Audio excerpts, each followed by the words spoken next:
This is Orange Nation Overtime with Steve Infanti and Paulie Sibilia. Welcome, everyone, into Orange Nation Overtime alongside Paulie Sibilia. I am Steve Infanti. It's Thursday. Thursday is a big day on the show here for us on Orange Nation.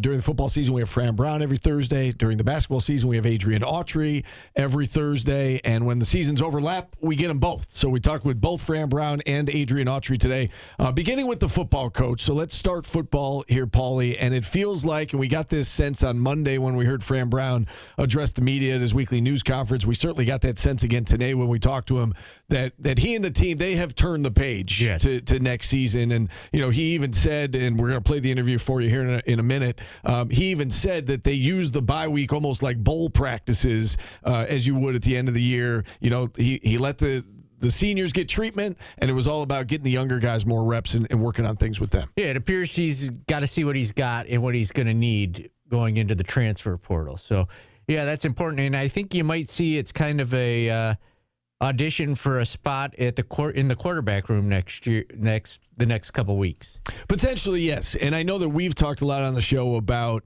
is the backup quarterback for next year currently on the roster? That is a question that we can't really ask Fran Brown right now because if the answer is no, he's not going to say that publicly. He can't say, well, no, you know, we don't believe in Joe Filardi or Luke Carney. He's not going to say that. So it would be a wasted question.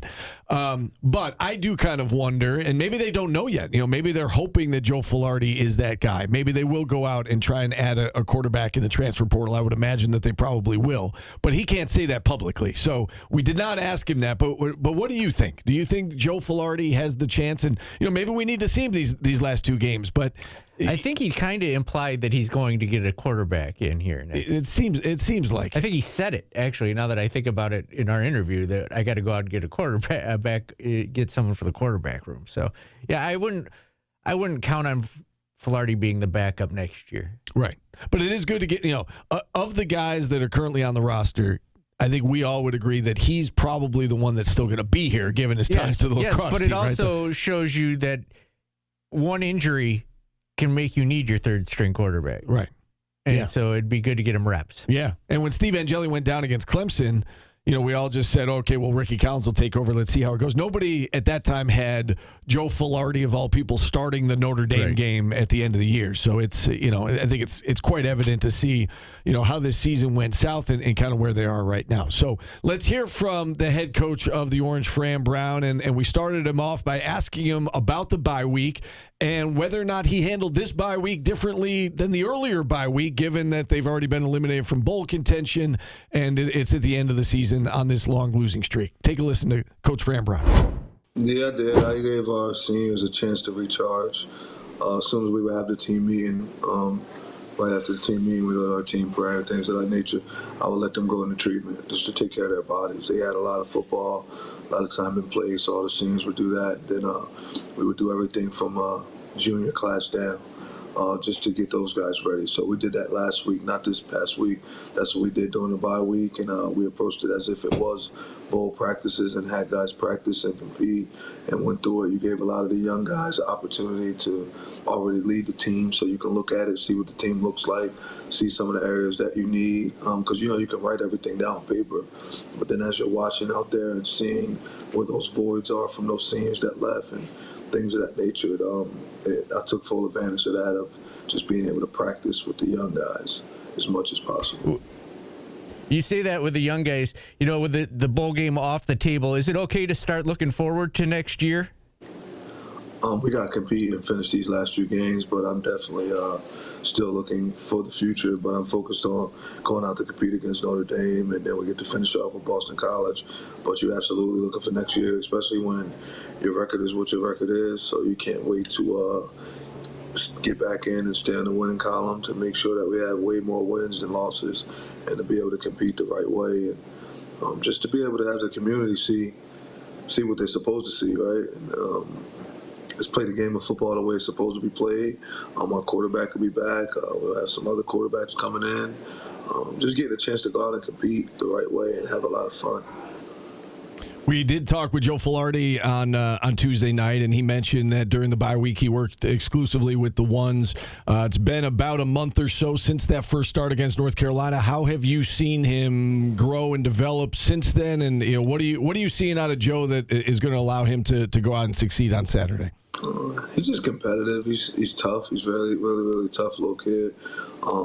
He loves to compete, man. Like the fact that he loves to compete and he's constantly learning, coming in for extra meetings, watching his practice, and the team believes in him, so they're playing for him, right? Offensive line, we got Spoon, and you got Austin Collins coming back, and you got Ferg, but then you got a bunch of young guys that we're constantly putting in, and they're going in there competing and playing for him. And then Steve's right there on the side of him, telling him what he should do better, what he's done right, what he's done wrong. So it's a good deal to have him back out there, being able to compete and play, because we know he's competitive and he's gonna lay it all on the line in every play.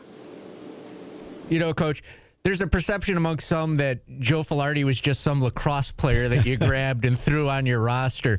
Can you tell us about how he ended up on your radar and on the team this year? He's competitive. I mean, go back and watch his high school team. He wasn't just a guy that we threw on the roster from lacrosse. Because, I mean, the way we shrunk the rosters this year, and with all the designated players that you got to have, remember the NCAA kind of eliminated even having any future walk-ons and things of that nature. So, I mean, think about it. We got like 6 quarterbacks. So, what would be the need in me just taking the 6th quarterback just to come and be there for practice? That wasn't the case at all. I just think that he can play. When we watched his tape, him and Coach Nuns had a good relationship. Nuns talked to his father. His father came up here to a couple coaches' clinic, things of that nature. I like the way his father is as a man. I like what he stood for. And then once I realized that was his son doing it, I felt as though that kid would be a huge help and lift to our program. And he's going to help us be able to go out and compete and win next year in whatever capacity he's in. Like, of course, we know Steve's coming back, things of that nature, but he'll compete daily. I think he's going to help our lacrosse team go win a national championship this year. So I'm just happy that he's a student here at Syracuse University. All right, Coach, let's turn our attention to this opponent, and they're obviously really, really good. I don't need to tell you that. What stands out to you about the Irish when you watch them on tape? I think they play together. They play really good complementary football. The defense, 17 interceptions. That's really good. I think their defensive line gets after the quarterback, especially on 3rd down. They do a really good job of that. And then I like the offensive line. It's one of the better offensive lines we got a chance to compete against all year. They're really good at the offensive line. Quarterback, C.J. Carr, he does a real good job. I think this kid's tough for, I think, redshirt freshman. He's legit. He can play ball. And last but not least at all, I mean, their wideouts are really good. They do well. 0, 1, 2, 14. All those guys can play, right? I like those guys. I like how they compete. Their receiver coach is doing a good job with them. And then to put the icing on the cake, I mean, they got 2 of the better running backs in the entire country, right? Love, who's probably one of the best players in the country. And then you got Price, who I don't believe he's anybody's backup. He just goes in after Love does. So both of those guys are competitive. Coach Freeman's done an amazing job. Just his entire time being involved in football, he's competitive. I like where he has that program at. And that's what we're going to be pushing to have Syracuse in the same positions pretty soon. We talked to you earlier in the year about going down to Death Valley and the opportunity, to win in that venue, and you went down and you did that. Have you ever been to South Bend before in your coaching travels? And if so, what is that place like? And if not, how much are you looking forward to playing there? I have. Oh yeah, I did. I went there one time when I was at Temple. We lost. I'm excited to go compete. This is a historic program, right? So I'm very thankful for the opportunity we have to go there and compete. Excited for our players. Excited for all these young guys to go and be able to compete early. Being freshman, sophomore, a couple juniors, like for all those guys to be able to go and do it early. So then that way, when we get the opportunity to get out on the field next year, it gives us a chance to not have those like freshman, sophomore jitters. We just ready to go, but I'm excited for this game. I'm ready to go and compete. They're one of the best teams in the country, so we get to go out and compete against them, right? I want to do everything we can to go out and win this football game, right? I know they're gonna come to go play the football game to beat us, and we coming to go there to try to compete our butts off to be able to beat them. So I'm thankful and happy about it. Last question from me, Coach. I was watching a lot of football this past weekend. I'm a Bills fan, so I saw Sean Tucker run wild all over the Bills, and you see Aronde Gadsden having success. You see LaQuint Allen carving out a nice role for himself.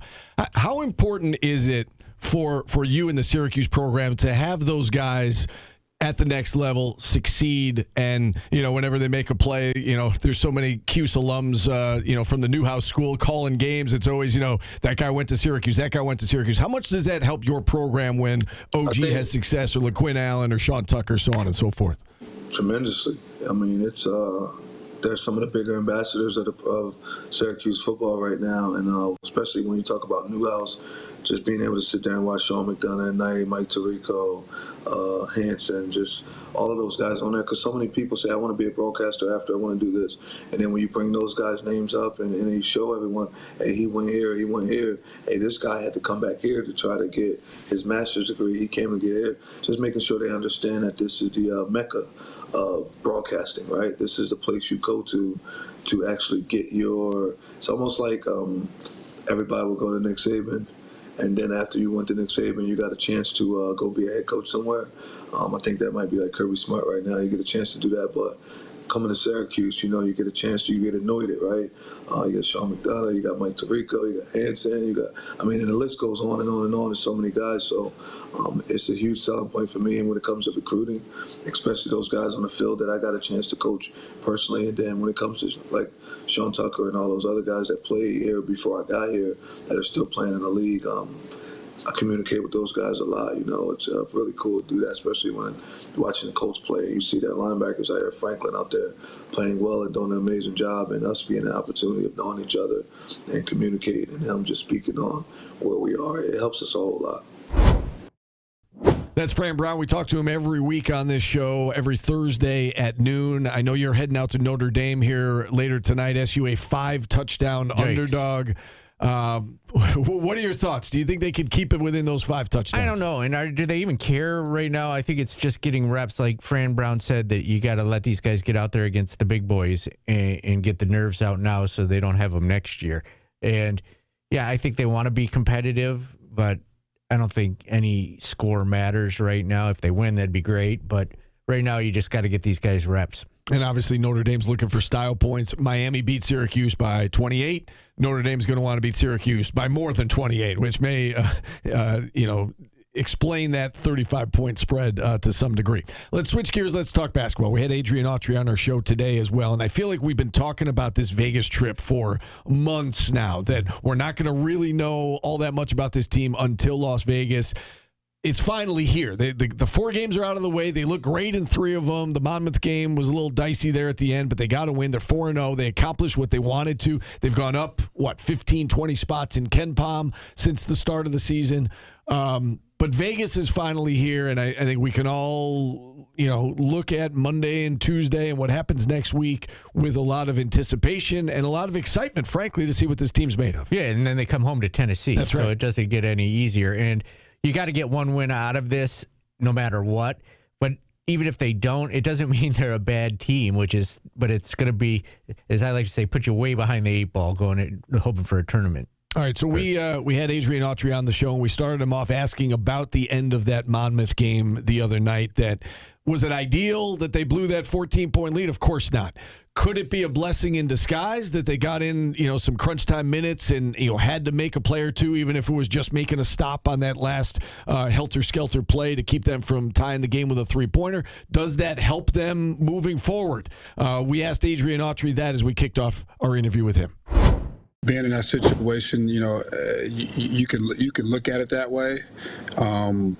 I'd rather have those experiences when warranted. I thought the last game, just not being able to finish the way we wanted to finish, and a lot of it, like you said, came down to free throw shooting. I think that's the thing that kind of, you can't account for. Those things happen. So, the silver lining is that we were in a close game and had to make some, decisions and had to try to make some stops and kind of lock in and be able to prevail. The only other time that we had that was probably in our first exhibition in Buffalo.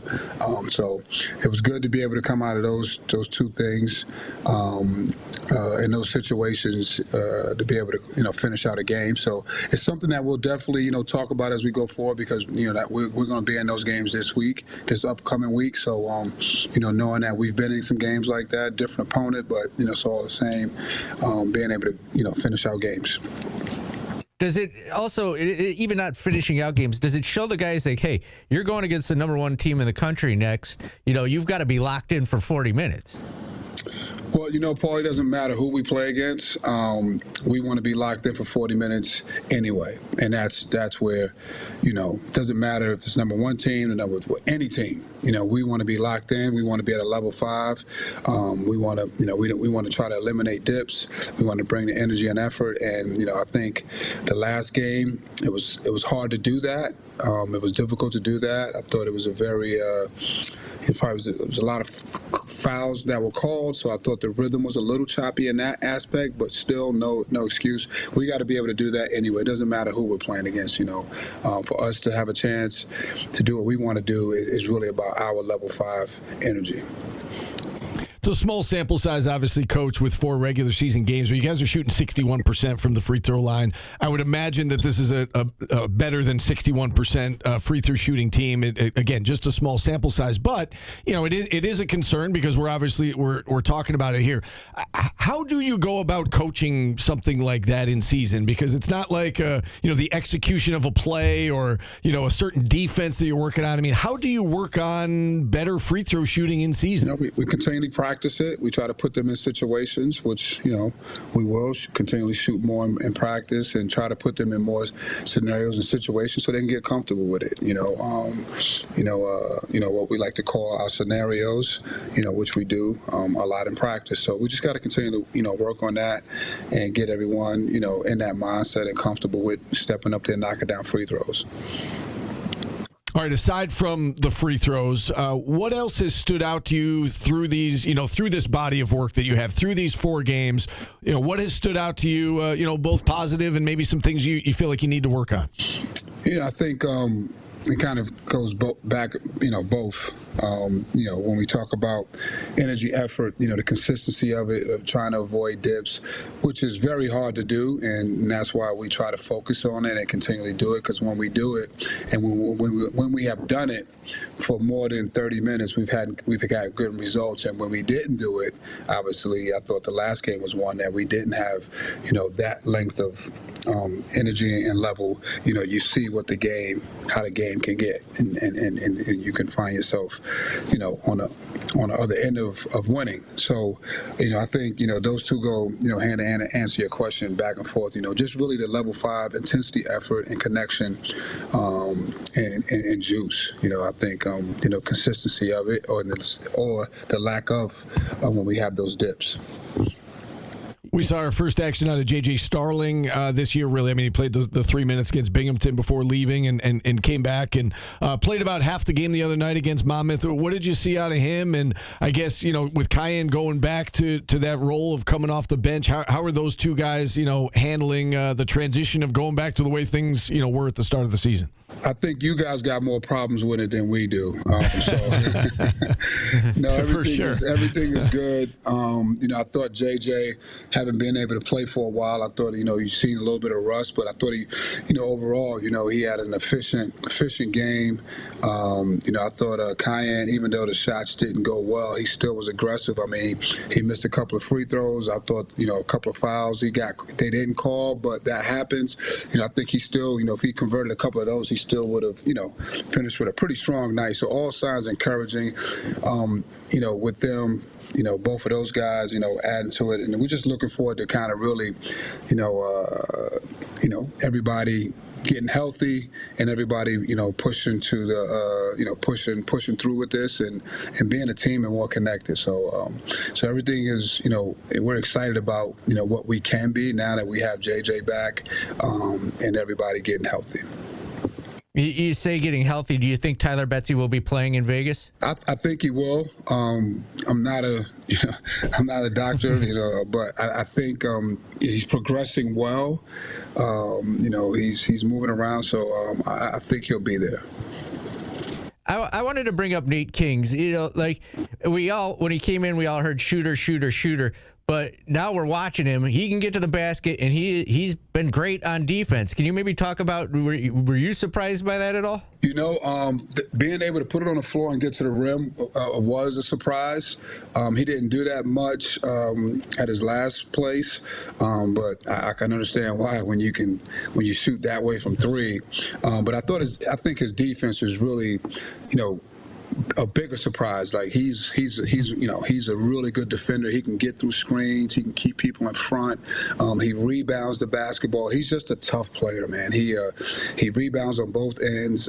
Again, that's why it's just a matter of time once he gets going. And I thought our guys, in particular JJ, really got him going with an extra. I think we got to continually try to look for him because he's one of the best shooters I've ever seen. You take out the Delaware State game, Coach, and Nathan George has, let me do some quick math here, 24 assists and 2 turnovers in the other 3 games. He had 5 turnovers against Delaware State, and that's going to happen here and there. But can you speak to, I guess, his play? And you knew you were getting a great assist man, but just his overall floor game, had half a dozen rebounds the other night, was able to hit a couple of threes, finished with double figures in scoring. What has he meant to this team, and what will he mean to this team, I guess, throughout the season? I think the biggest thing is his intensity on defense. He's still improving on that. Like you said, the floor game, the rebounding. Obviously, you knew about the assists, but the rebounding. Being able to defend better than I thought. He's really worked hard at that, and he's a much improved 3-point shooting. He's really improved his 3-point shooting. So we're going to need that going forward. We're going to be able to, we need him to be able to make some threes and knock some threes down on top of everything else that he's doing. But really just improved in areas, on the defensive end, rebounding the basketball. He's been really good for us. I do want to ask you about Houston here in a second, but before we get to Houston in particular in this game on Monday, can you speak to, I guess, the importance of playing in a tournament like this and going out to Vegas and, NIL money on the line and exposure and everybody's, it's all big programs that are out there. How important is it for Syracuse basketball to be in an event like this year in and year out? You said big programs out there. This is a big program. And I think, obviously we haven't had the success that we want, but this is a big program, and we need to, I think we deserve to be there, and we're excited to be there for the opportunity. And Syracuse is there, and that's I think. That's the thing that we're excited about, to represent us. And, we're not worried about no one else. Syracuse is in there, and that's how we're approaching that. And that's how we will continue to approach it. And that's my job, and that's all our coaching staff's job. That's our players' job, to think that way and to be that way and to play that way. Yeah, and I'm glad you answered it like that, because that was kind of my point, was that it's, Syracuse basketball belongs in an event like this. And you're out there, and it's, again, Thanksgiving week, you get the exposure. You've got Houston, you've got Kansas, and an opponent still to be determined. Let's talk about this Houston team. They've been tested. They won a nip and tuck game with Auburn. They're really good. They're number 1 or number 2 in virtually every poll that's out there. What stands out to you about this Houston team as you watch them on film? Well, you talk about Calvin, Coach Sampson, and, what he's done for that program, and put them on the map, and they've been one of the most consistent programs over the last 8 or 9 years. But everywhere he's been, when you talk about his teams, you talk about toughness, effort. I think they're the number 1 team in the country because of that. And now they have, talent. They got some really, talented guys, playing some younger guys that are super talented. They defend. Offensively, I don't think they get enough notoriety and credit. They really are one of the better offensive teams, I think, since watching them the last couple of years that they've had. And defensively, they get after it.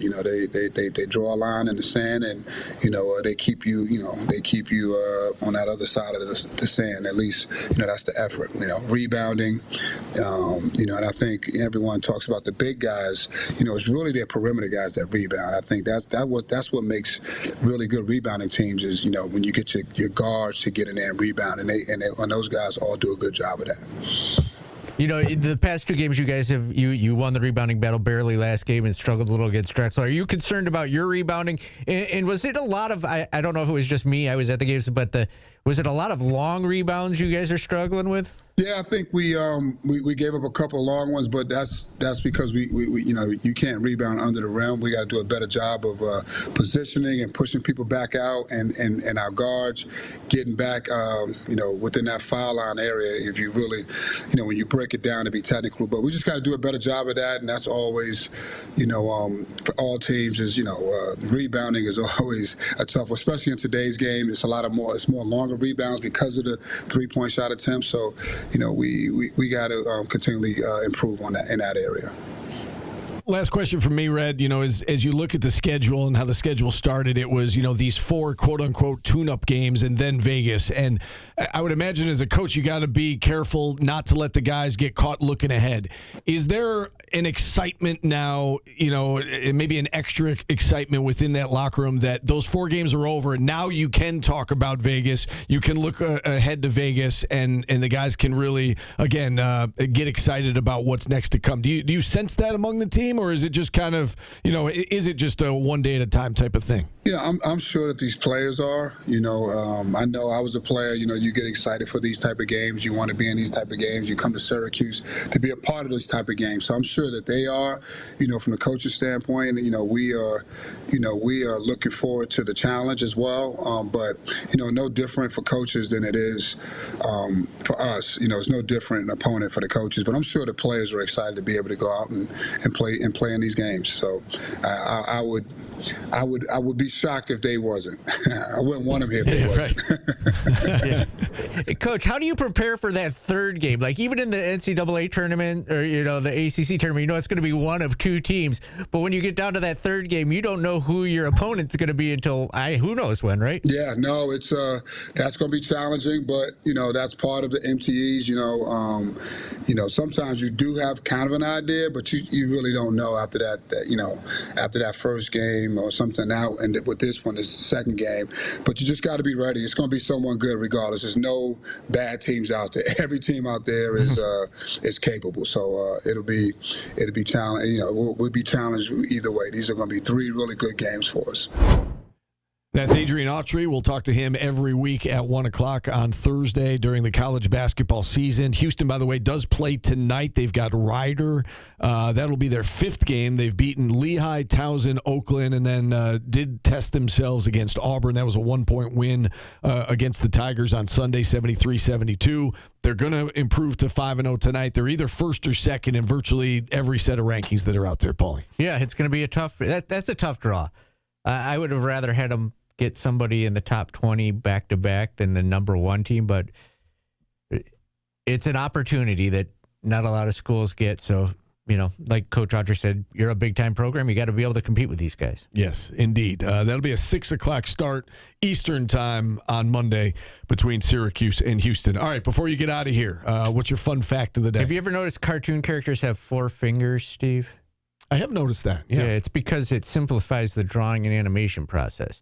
Saves them money by drawing that extra finger, and it was brought popular by Walt Disney. That's why Mickey Mouse wears a glove. It's easier to draw the glove than it is to draw 5 fingers in an actual hand. That's interesting. Thank you. You never cease to amaze, Paulie. I always learn something on this show. Thank you. Safe travels. For those who don't know, Paulie only drives places, so you've got 8.5 hours ahead of you to head out to South Bend. And for those of you who listen to our radio show, Steve's going to go have a piece of bread. If you tuned into the show today, you know what we're talking about. We got to run. For Paulie, I'm Steve. Thanks for watching, everybody. We'll talk to you again tomorrow.